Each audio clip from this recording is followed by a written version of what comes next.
later on. The Children's Secretary wants to see all 14-year-olds taught about the responsibilities of being a parent, the key stages of child development and basic techniques for keeping kids out of trouble. He reckons the lessons will help bolster family life and put pupils off having kids until they're ready. And of course, something does have to be done. Britain still has the highest teen pregnancy rate in Europe. But parenting groups are appalled, saying he's simply encouraging teen pregnancy, making it more acceptable for youngsters to give up education to raise their kids. Others argue his proposals would turn teachers into social workers. And not only that, the curriculum's already crammed to the limit, not least after ministers recently announced kids would also be forced to learn about domestic violence, financial literacy and cooking, on top of everything else. So do kids need parenting lessons at 14, Mr. Rufus? What kids need, I think, is the facts and education, because what kids are people. And people can only make decisions if they have all the facts in front of them.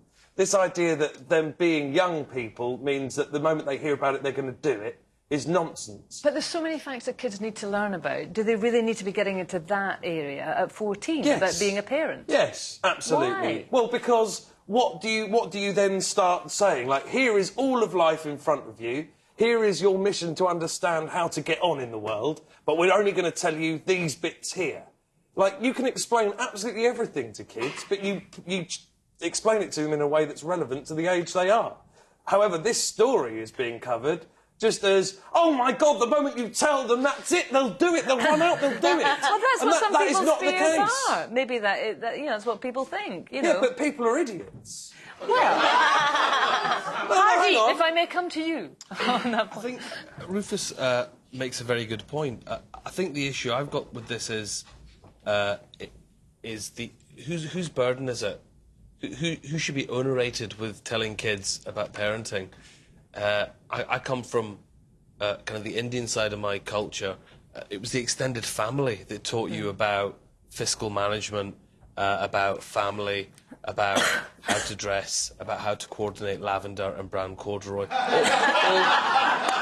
what a job they did, you know. It's not for me to say, Mr. Hannah. With a handkerchief or without a handkerchief? Handkerchief is my own little bit. Love it, but I think actually it's not for schools.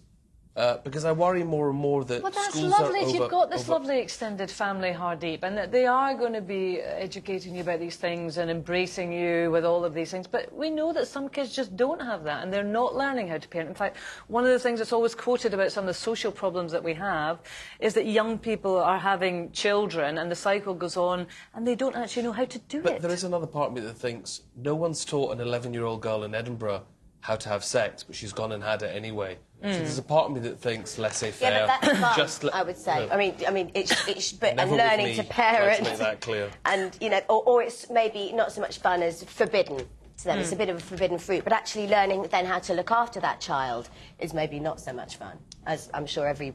But why at 14? Do they really need it at 14, Sarah? I think it's a really good idea. I think just the boring points of parenting and leading a life, like the fiscal management thing, I think is really important to know, because when I left home when I was 16 and lived on my own, and that came as a real shock to me, all of that stuff. I would say... Why, you only popped out for a pint of milk? How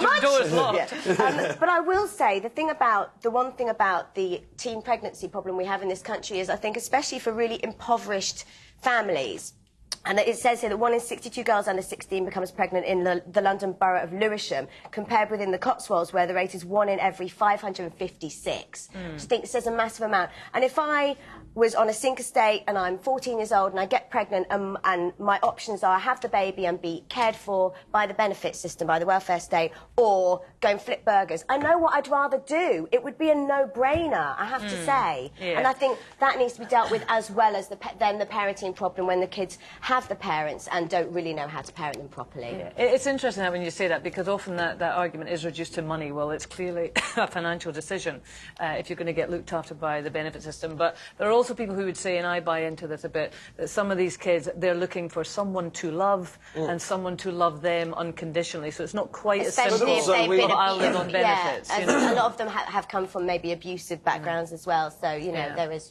Yeah, but we have evolved to have children at a very young age. I mean, you know, a 16-year-old girl is in the prime physical condition to actually put Biologically, a baby... yeah. Biologically, Yeah. I'm not saying spiritually or mentally or, you know, or ethically, but, like, in terms of our evolution, that is how we're wired up. And I think that the notion that we are divorced from the pre-evolved things that motivate us is nonsense. I think at 16 there are certain bells in certain young girls that start ringing where they want a baby, because generation upon generations inspired that within them. So a bit of preparation beforehand might not be a bad thing. How can it be wrong just to tell people what they might be getting themselves into?